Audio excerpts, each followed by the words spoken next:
10월 23일 청년부 예배를 사도신경으로 시작하겠습니다. 나는 전능하신 아버지 하나님 천지의 창조주를 믿습니다. 나는 그의 유일하신 아들 우리 주 예수 그리스도를 믿습니다. 그는 성령으로 잉태되어 동정녀 마리아에게서 나시고 못 박혀 죽으시고 장사된 지 4일 만에 죽은 자 가운데서 다시 살아나셨으며 하늘에 오르시어 전능하신 아버지 하나님 우편에 앉아 계시다가 거기로부터 살아있는 자와 죽은 자를 심판하러 오십니다. 나는 성령을 믿으며 거룩한 공교회와 성도의 교제와 죄를 용서받는 것과 몸의 부활과 영생을 믿습니다. 아멘.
주의 보좌로 나아갈 때 나 여전히 부족하나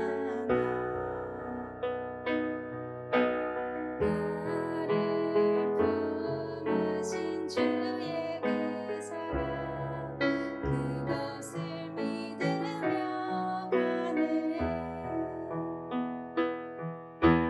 자격 없는 내 힘이 아닌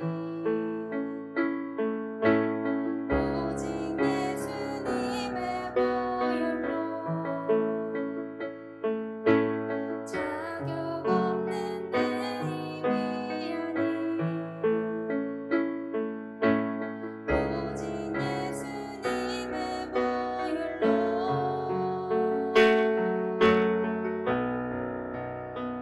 십자가의 보혈 완전하신 사랑 힘입어 나아갑니다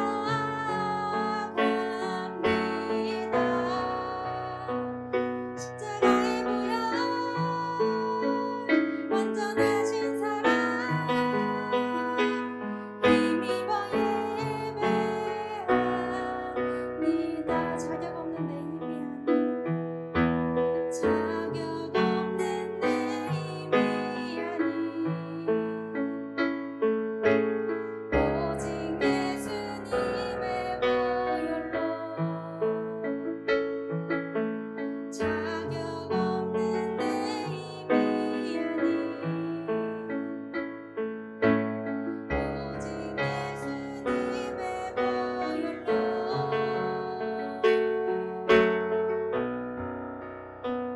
십자가의 보혈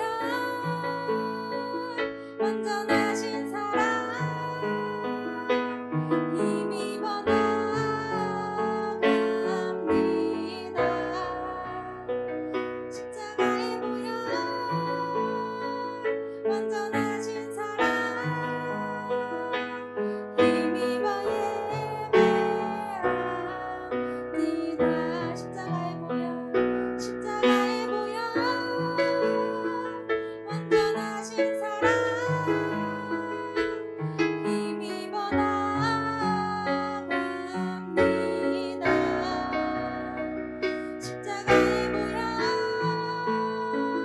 완전하신 사랑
두세 사람이 모인 곳에 함께하겠다고 하신 주님 감사를 드립니다.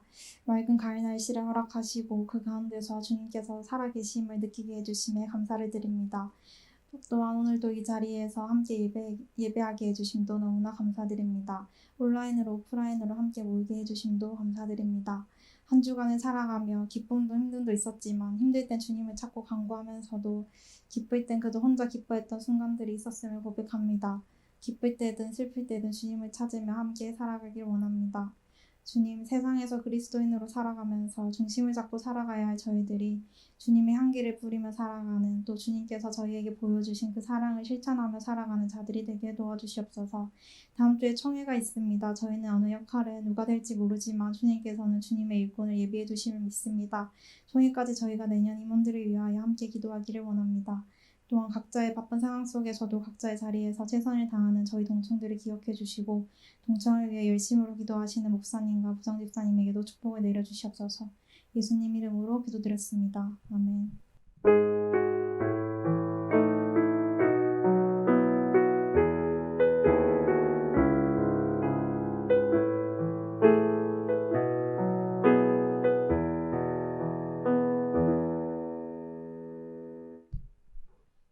오늘 우리에게 주신 하나님의 말씀 함께 보도록 하겠습니다. 오늘 우리에게 주신 말씀은 잠언 17장 1절에서 5절까지 말씀입니다. 구약성경 잠언 17장 1절에서 5절 말씀입니다. 마른 떡 한 조각만 있고도 화목하는 것이 제육이 집에 가득하고도 다투는 것보다 나으니라. 슬기로운 종은 부끄러운 짓을 하는 주인의 아들을 다스리겠고 또 형제들 중에서 유업을 나누어 얻으리라. 도가니는 은을, 풀무는 금을 연단하거니와 여호와는 마음을 연단하시느니라. 악을 행하는 자는 사악한 입술이 하는 말을 잘 듣고 거짓말을 하는 자는 악한 혀가 하는 말에 귀를 기울이느니라. 가난한 자를 조롱하는 자는 그를 지으신 주를 멸시하는 자요. 사람의 재앙을 기뻐하는 자는 형벌을 면하지 못할 자니라. 아멘. 오늘 우리가 함께 나눌 말씀의 제목은 마음 훈련이라는 제목으로 함께 말씀을 나눠보도록 하겠습니다. 뮤지컬 지킬 앤 하이드를 혹시 나는 보았다. 아니면 이 원작을 나는 읽었다. 우리는 문화생활과 조금 멀어져 있다. 굉장히 티켓 파워가 있는 뮤지컬이에요. 그 노래는 다 알걸? 지금 이 순간. 넘버가 나오는 뮤지컬이 바로 지킬 앤 하이드인데 이 뮤지컬을 소개하기보다는 이 지킬 앤 하이드가 다루는 이야기에 대해서 여러분들에게 짧게 한번 소개를 해줄게요. 지킬 앤 하이드가 무엇을 말하는 것일까요, 여러분? 아무것도 모른다고 생각하고 우리가 처음으로 돌아가서 지킬 앤 하이드, 그럼 여기에 나오는 N은 뭘까? 엔드겠지. 그러면 앞에 지킬 뒤에 하이드가 말하는 건 뭘까요? 이름이에요. 이름. 지킬이라는 이름과 하이드라는 이름이에요. 그래서 지킬과 하이드라는 뜻인데 사실 이 지킬은 굉장히 착한 박사입니다. 그래서 많은 연구를 하면서 자기가 어떻게 하면 이 세상에 또 도움을 줄 수 있을지, 어떻게 하면 내가 뭔가 개발을 해서 많은 유익을 나눌 수 있을지 막 이런 연구를 끊임없이 했던 사람이에요. 그런데 어느 날 하루는 직접 내가 이 연구의 샘플이 한번 되어봐야 되겠다라고 생각을 해서 자신이 개발하던 약을 자기가 먹게 됩니다. 마시게 돼요. 자, 그렇게 되었더니 이 지킬에게 놀라운 변화가 일어났어. 어떤 변화가 일어났느냐? 지킬이 악해지기 시작했어요.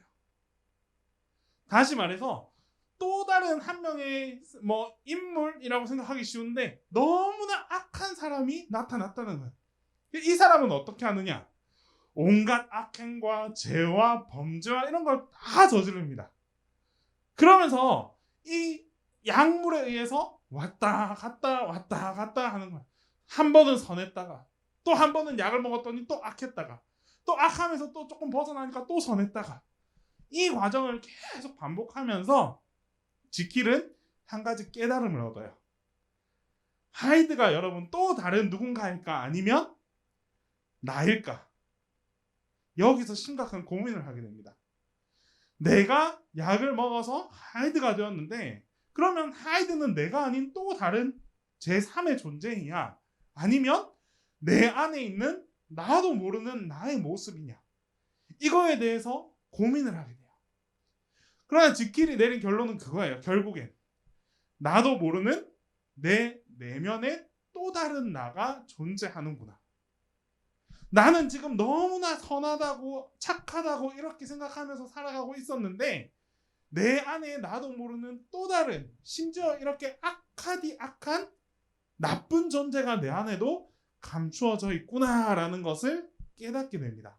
그러면서 막 이야기가 흘러가요. 자, 우리도 마찬가지지. 우리도 인간의 내면, 우리의 자아에 대해서 여러분들이 얼만큼 돌아보고 성찰을 해보았냐라는 질문을 던진다면 사실 우리는 그럴 여유가 없다라고 대답하는 게 많은 청년들의 모습일 것 같아요. 내 마음을 내가 돌아볼 겨를이 없어요. 내가 내 마음까지도 돌아볼 그럴 상황이 안 돼요. 지금 내가 해나가야 될 앞으로 그냥 내가 보이는 드러나는 이 존재가 해나가야 될 도 너무나 벅찬데 그 내면에 있는 나의 모습까지 깨뚫어 볼 여유가 없어요. 보통의 청년들이 이렇게 이야기해요. 청년들뿐만이 아니라 우리 보통의 사람들이, 현대사회의 사람들이. 그런데 참 아이러니한 것은 요즘 우리가 살아가는 이 사회에서 아주 급증하는 의료 산업이 있어요. 그것도 의료의 하나에 속하니까. 어딜까? 멘탈, 그리고 마인드. 급증하는 학과, 유망학과 중에 하나가 바로 치료학과. 그런데 어떤 치료학과? 음악치료, 미술치료, 행동치료, 성격치료. 그리고 살아가면서 수많은 상담센터들이 우후죽순 드러나고 있어요.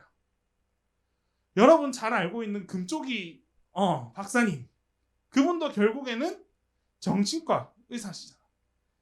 마음을 돌아보기 위해서 이 사람이 왜 이런 행동을 하는지, 이 아이들이 왜 이런 숨겨진 모습을 드러내는지 이런 연구가 계속 드러나고 있고 오늘날 시간이 가면 갈수록 사회가 점점 발전하면 발전할수록 인간의 내면에 대한 성찰과 이해에 대한 관심이 굉장히 높아지고 있어요.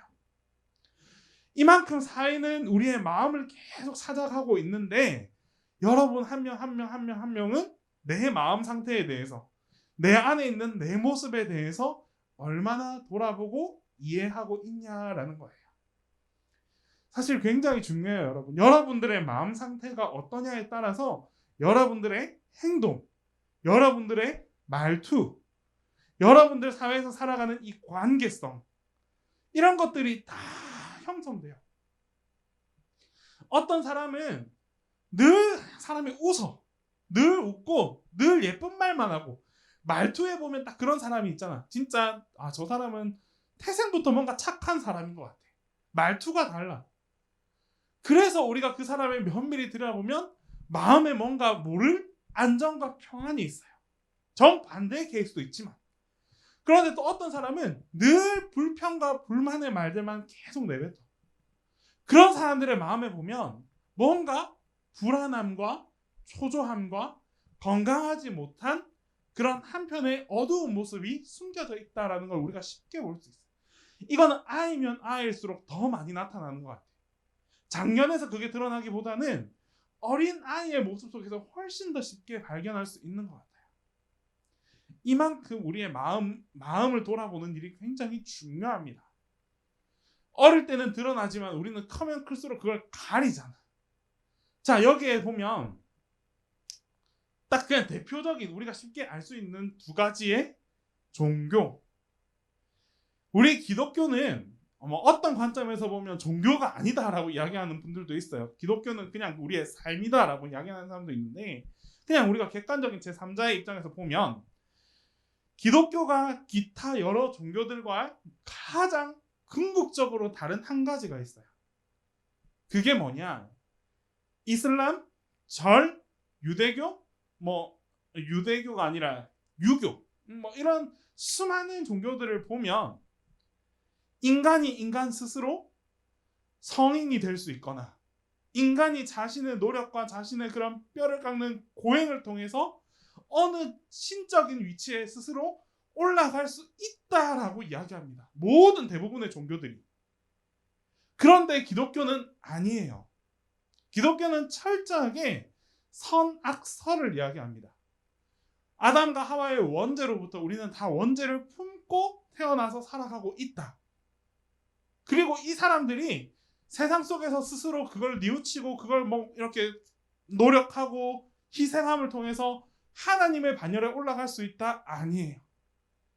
기독교는 인간 스스로 신적인 존재에 위치할 수 없다라고 보는 게 우리 기독교예요. 대신에 우리는 누구를 통해서? 하나님의 도우심으로, 하나님의 은혜로, 하나님의 돌보심으로, 하나님의 능력으로 우리가 구원에 이를 수 있고 하나님 보좌 앞에 그 우편에 함께 할 수 있다라고 이야기하는 게 기독교예요. 명백히 다르다, 그렇죠? 타 종교는 어떻게? 내가 노력하고 내가 뉘우치고 내가 돈 많이 하고 뭐 이렇게 하면 스스로 덕을 쌓아서 올라갈 수 있다라고 이야기해요. 하지만 우리는 그렇지 않다는 점. 자, 이걸 다시 이야기하면 우리 기독교는 무엇이 필요하느냐? 스스로의 노력과 그것도 물론 중요하지만 그것보다 더 큰 게 있어요. 무엇이다? 하나님의 도우심. 하나님이 내 가운데서 역사하시고 나를 일으키시고 나를 움직이시고 나를 깨우치시고 내가 잘해서 해방되는 게 아니라 하나님이 나를 도와주셔서 깨우치게 되는 것. 이게 우리의 관점이에요. 때문에 우리는 절대적으로 하나님이라는 부분이 필요합니다. 여러분들 스스로에게 하나님이라는 영역이 절대적으로 필요해요. 특히나 오늘 말씀에는 그 부분을 어디서 찾느냐? 우리의 마음에서. 여러분들에게 한번 물어볼게요. 마음을 컨트롤하는 게 쉽나요? 어렵나요? 굉장히 어려워요. 늘 우리가 얘기하잖아. 나는 이렇게 결심했어. 마음먹었어. 그 결심과 그 마음먹음이 얼마나 가던가요? 이게 우리가 잘못됐다 틀렸다가 아니야. 이거는 그냥 우리 보통의 사람 인간의 모습이에요. 이거를 어떻게든 참고 견디고 견뎌라 하는 게 다른 종교들의 모습이고 우리는 어떻게? 우리의 마음이 이게 여의치 않다는 걸 아니까 하나님께 더 매달려라. 하나님의 능력으로 이걸 이끌고 하나님의 능력으로 이걸 다짐해라라고 하는 게 우리의 관점이에요. 그리고 이것을 가능하게 해주신 분이 결국에는 하나님이라는 사실입니다. 우리 스스로 하는 게 아니라 하나님께서 날 도와주시기 때문에 우리는 하나님께 더 매달려야 한다. 특히나 우리의 마음적인 부분에 있어서는. 우리의 마음 훈련은 내가 훈련을 막 해서 하는 게 아니라 하나님의 매달림을 통해서 하나님께 나아감으로 통해서 하나님을 통한 훈련이 필요하다라는 거예요. 자, 여기 나오죠. 오늘 본문 가운데 도가니는 은을, 풀무는 금을 연단하거니와 여호와는 마음을 연단하시느니라. 하나님은 여러분들의 마음을 연단하시는 분이에요. 육적인 것 물론 중요하지만은 육체적인 거는 빚으셨어. 그리고 그 빚으신 걸로 만드셨어요. 그 이후로 사람을 다른 모양으로 만들었더라. 또 다른 사람을 만들었더라. 한 번도 등장하지 않습니다.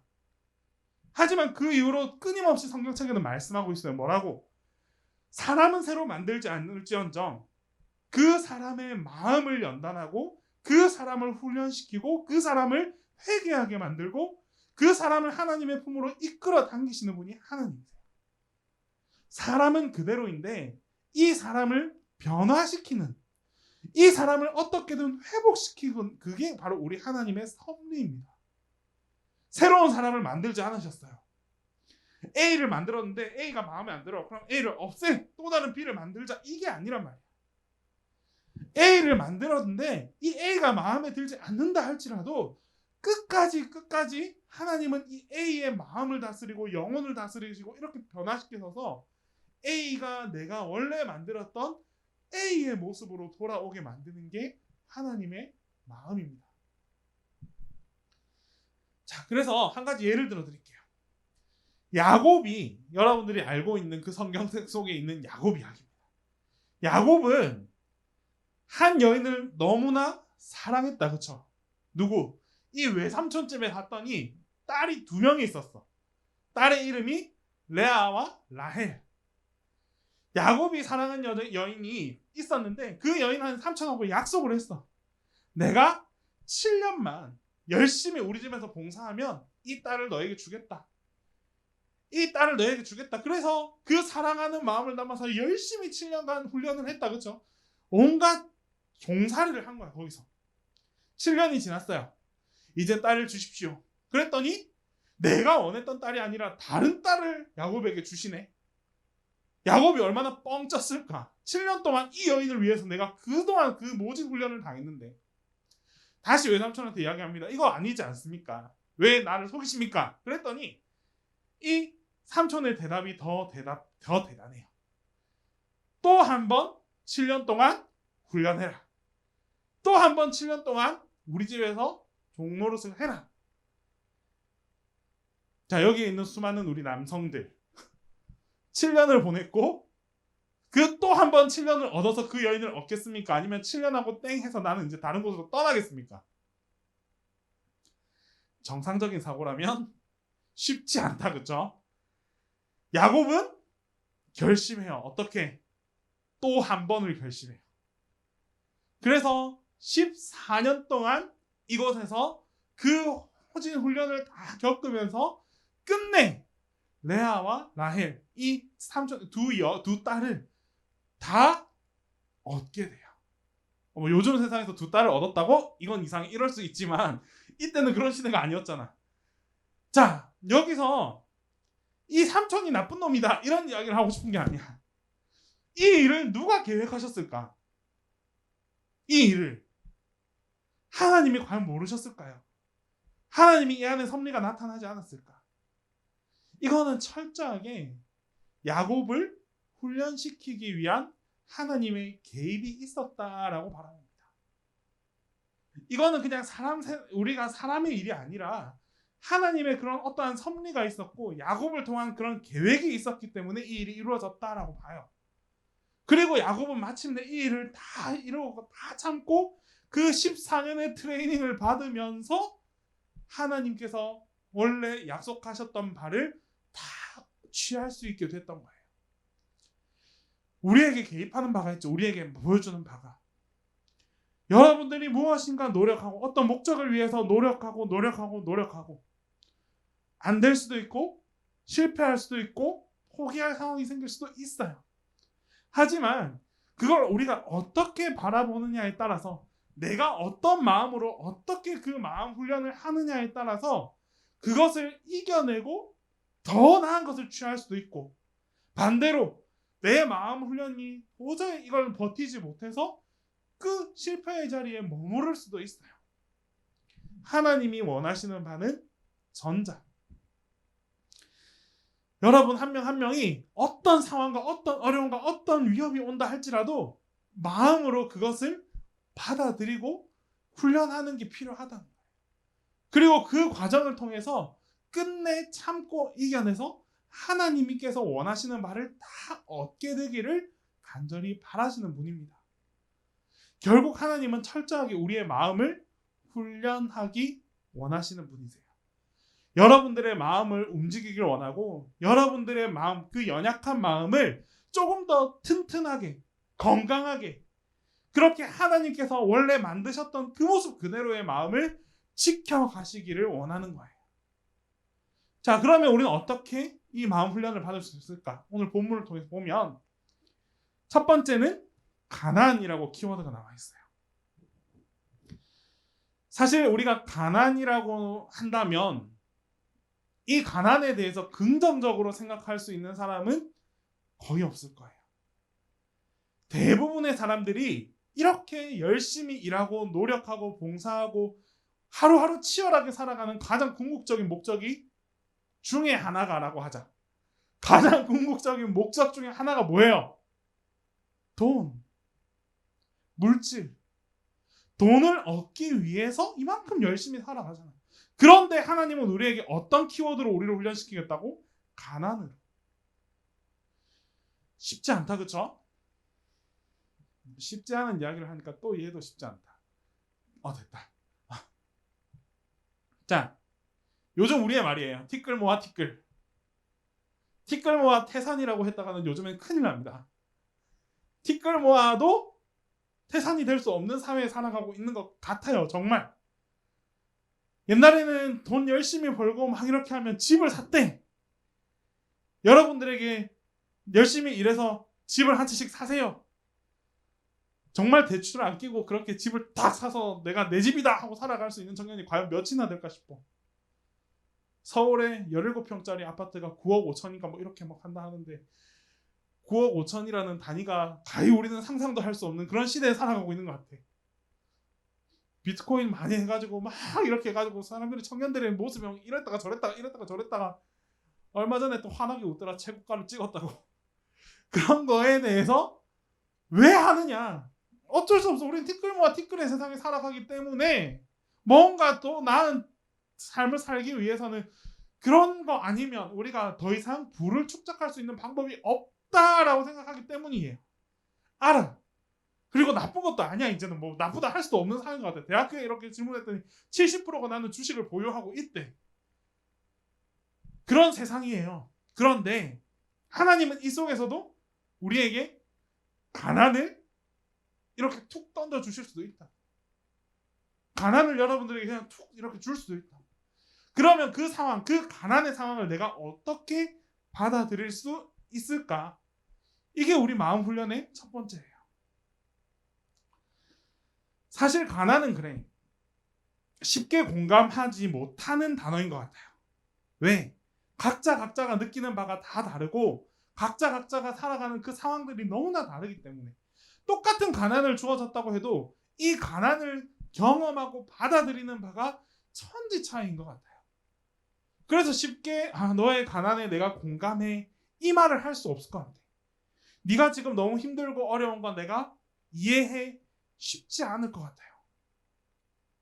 그런데 각자의 상황 속에서 가난을 내가 마주하게 된다면 여러분들은 어떻게 해야 할까요? 만약 내가 가난한 삶을 살기 싫어요. 나는 언제나 부자가 될래요?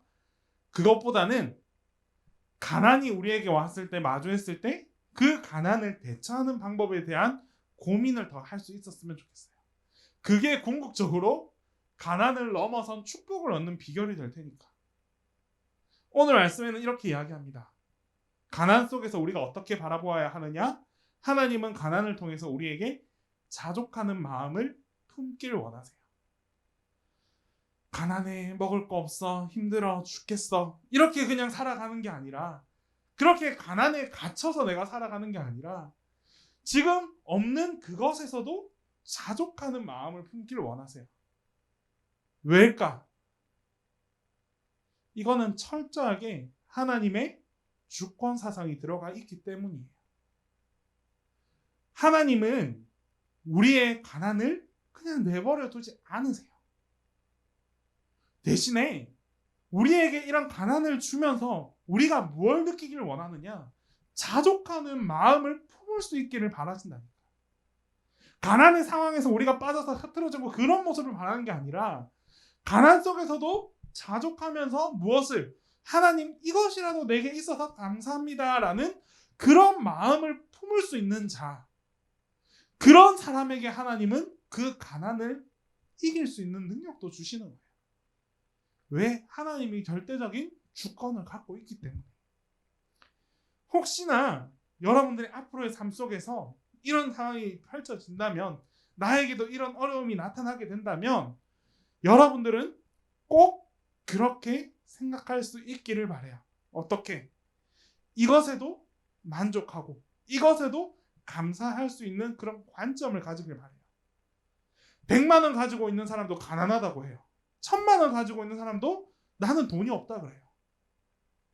반대로 10,000원만 있어도 하루를 풍족하게 살아간다고 감사하며 살아가요. 관점의 차이야. 요즘 여러분들이 제일 많이 경험하고 있는 테슬라 창업주 누구예요? 다 알고 있지? 알고 있지? 일론 머스크가 옛날에 어릴 때 그런 일을 했다잖아. 원달러 맞나? 하루를 $1로 살기. 그런데 그렇게 살아가 보니까 가능하다라는 거야. 사람들은 여러분들에게 만약에 $1라고 하면 정확하게 1,000원인지 10,000원인지 모르겠다. 하지만 그게 중요한 게 아니니까. 지명이한테 하루를 $1로 넌 앞으로 이렇게 $1만 가지고 살아라 라고 하면 당장 우리는 어떻게 받아들여? 어떻게 살지? 당장 먹을 것도 없는데. 그런데 이게 관점을 바꾸니까 $1로 할 수 있는 게 있대. 한 3일 굶어 있다가 뭘 한 개 사고 그걸 가지고 또 이렇게 해먹고 하니까 나중에는 그래서 일론 머스크가 생각을 바꾸게 됐대요. 어떻게? $1로 살아갈 수 있더라. 그렇게 살아보니 사라지더라라는 걸 깨닫게 됐다는 거예요. 관점의 차이예요, 여러분. 우리는 주어진 것에 자족하고 감사하는 마음을 품을 수 있어야 돼요. 지난주에 나왔어. 나 유키즈 어제인가 재방송으로 보다가 유키즈 혹시 보는 사람? 이 표현을 봤다. 지역은 모르겠어요. 나도 모르겠는데 상호 이름이 행복 베이커리래. 행복 베이커리에서 이분이 주인이자 제빵사세요. 그런데 이분이 무엇을 하느냐? 진짜 행복을 나누는 일을 하더라고. 이 가게 앞에 가판대가 여기 하나 보여요. 여기에서 뭘 하느냐? 날마다 그냥 거기에 빵을 올려놔. 빵과 요구르트를 올려놔요.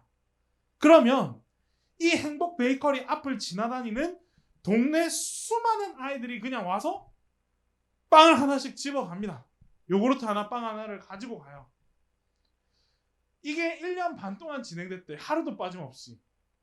이 날이 녹화 날이라서 오늘은 어떻게 했어요? 빵을 못 데웠겠네요? 이랬더니 아침에 이미 다 만들어서 올려놓고 서울 왔대. 애들은 빵을 먹어야 되니까. 그래서 왜 빵을 주지라는 질문을 던졌어요. 그랬더니 이 아저씨의 답이 또 아이들이 나한테 와서 그렇게 감사합니다 인사하는 그게 너무 좋더라라는 거예요. 물론 그 안에는 또 이 아저씨는 알아. 주역 그 아이들 중에서 한 2-30명 아이들이 밥을 못 먹고 다니는 아이들이 있다는 것도 알고 그 아이들에게는 정말 이 빵이 귀하다는 것도 알아요. 하지만 그거는 아닌 것 같아. 그냥 이 사람은 빵을 나눔으로 인해서 함께 주고받고 교감하고 인사하고 감사하다 하고 하는 그 삶이 너무나 행복하기 때문에 이 일을 멈출 수가 없대요. 한 번은 물었어. 그럼 이 사람이 돈이 많아서 이걸 할까? 대답을 듣고 난 정말 깜짝 놀랐어. 뭐라고 했냐면 제일 마음이 아프고 정말 힘들었던 순간이 있었대. 정말 내가 가난해서 돈이 많아서 이걸 하는 게 아니라 정말 가난한데 그 가난 속에서 가장 힘든 순간이 어떤 순간이었느냐? 옆에 있는 이거 빵 하나 요구르트 하나 뭐 이렇게 항상 놔뒀었는데 돈이 너무 없어서 요구르트를 놔둘 수 없는 상황이 있었다는 거야. 그게 너무나 힘들었대요. 여러분들 요구르트 마트 가서 40개에 얼마일까? 한 2-3천 원이면 살걸? 여기서 난 진짜 뭔가 띵 하더라니까. 요구르트가 없어서 요구르트 살 돈이 없어서 빵만 만들어서 거기 앞에 내놓았을 때 그 순간이 너무나 아이들한테 미안하다라고 대답을 하는데 와, 이 사람한테 우리의 물질의 가치와 이 사람이 생각하는 행복의 가치는 정말 다르구나.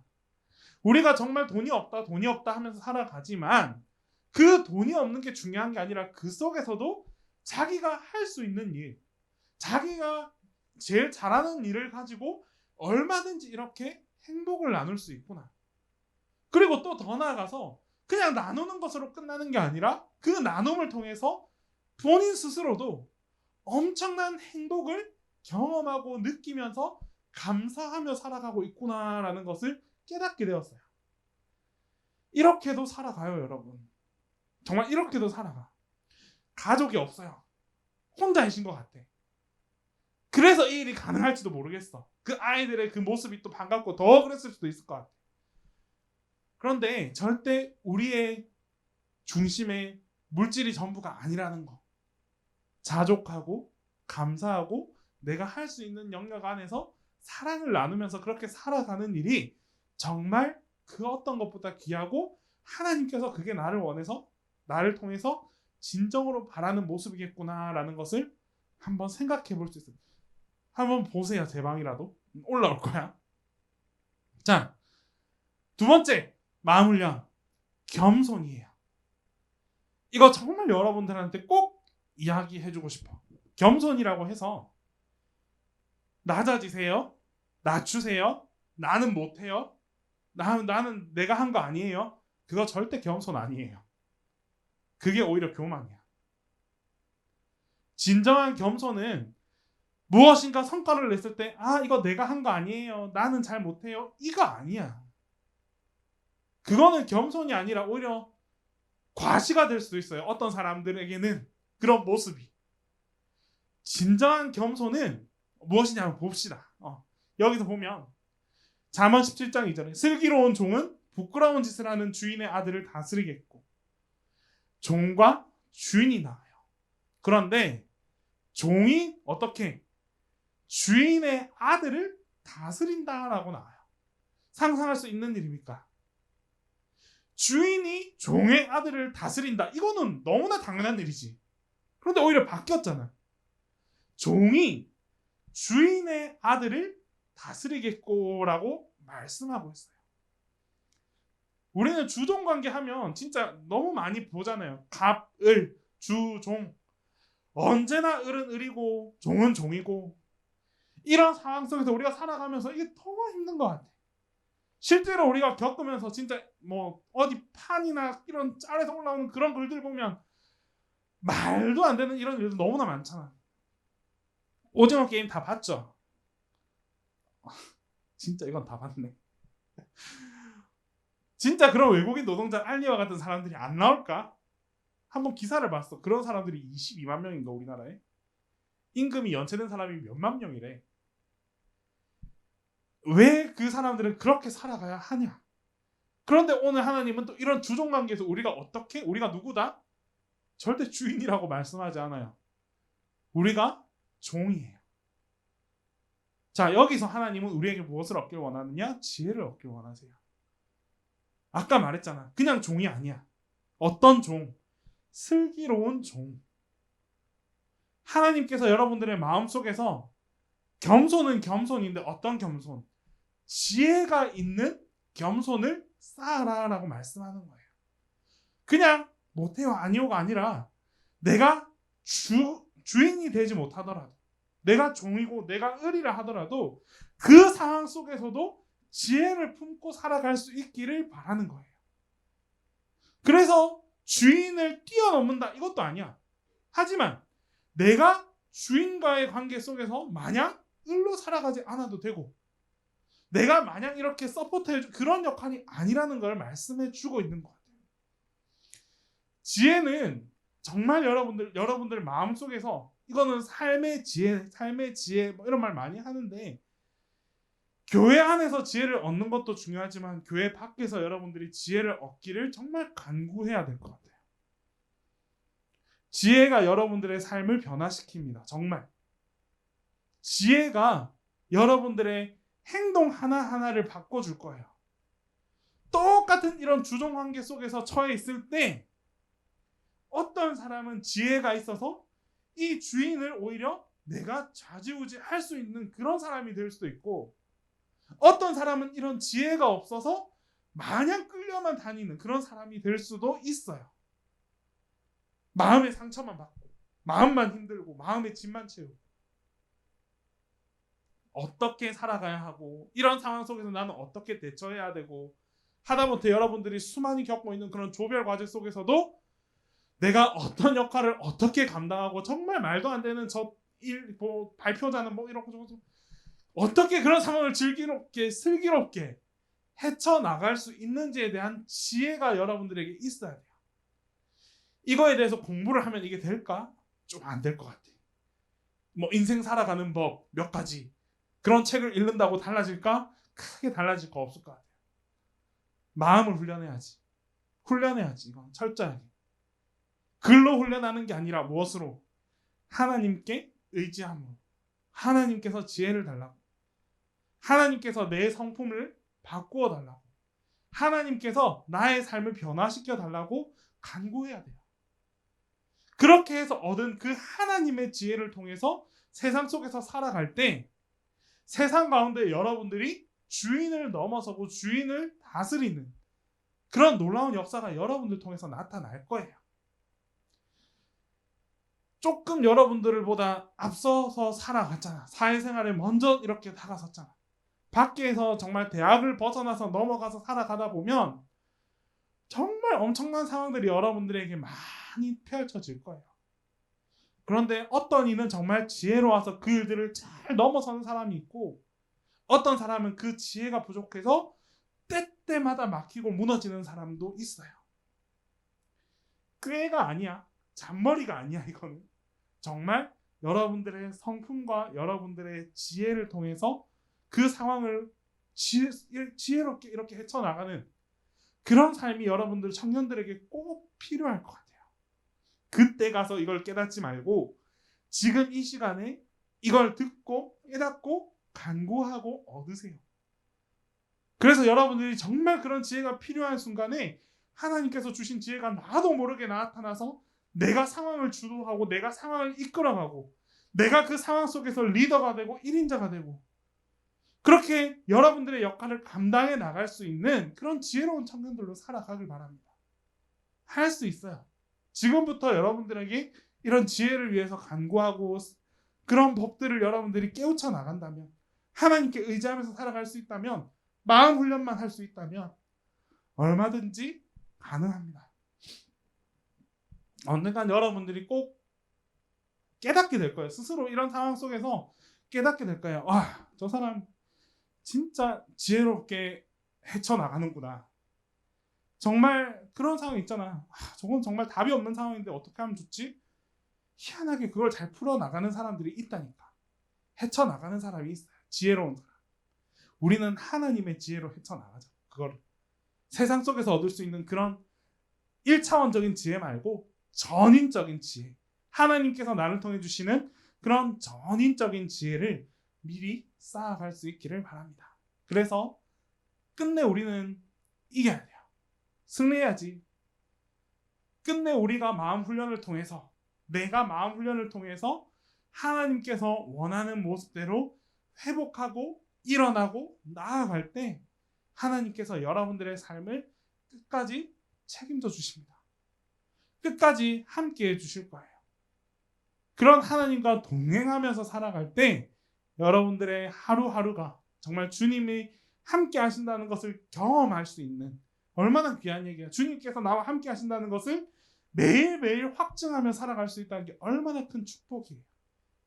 그런 축복이 여러분들 앞에 꼭 함께 할 수 있기를 진심으로 간절히 소망하며 나아갑니다. 우리 시간 같이 기도합시다. 사랑의 하나님 아버지, 오늘 이 시간도 함께 모여 하나님의 말씀을 듣고 함께 찬양하고 기도할 수 있게 해주심을 감사드립니다. 하나님, 우리의 예배를 통하여 주님께서 우리에게 원하시는 바를 이루어 주시옵소서. 특별히 우리의 마음을 주님께서 훈련시켜 주시옵소서. 우리가 정말 주님의 자녀로 살아가면서 우리의 마음을 나의 뜻대로 움직이는 것이 아니라 하나님께서 원하시는 바를 꾸준히 깨닫고 바라보고 간구하면서 주님 품 안에서 살아갈 수 있는 우리 모든 청년들이 되게 하여 주시옵소서. 특별히 다음 주에는 우리가 함께 총회를 준비합니다. 하나님이 한 주간의 시간 동안 우리가 이를 위해 함께 기도하게 해주시고 또 그 일을 함께 이루어 나갈 때에 하나님께서 우리 청년부를 통하여 우리 동청을 통하여 나타내실 바가 무엇인지를 함께 고민하고 기도할 수 있는 우리 모든 청년들이 되게 하여 주시옵소서. 준비하는 임원들에게도 하나님의 지혜를 더하여 주시고 이 일을 통하여서 하나님의 아름다운 역사가 또 나타날 수 있도록 주님 함께하여 주시옵소서.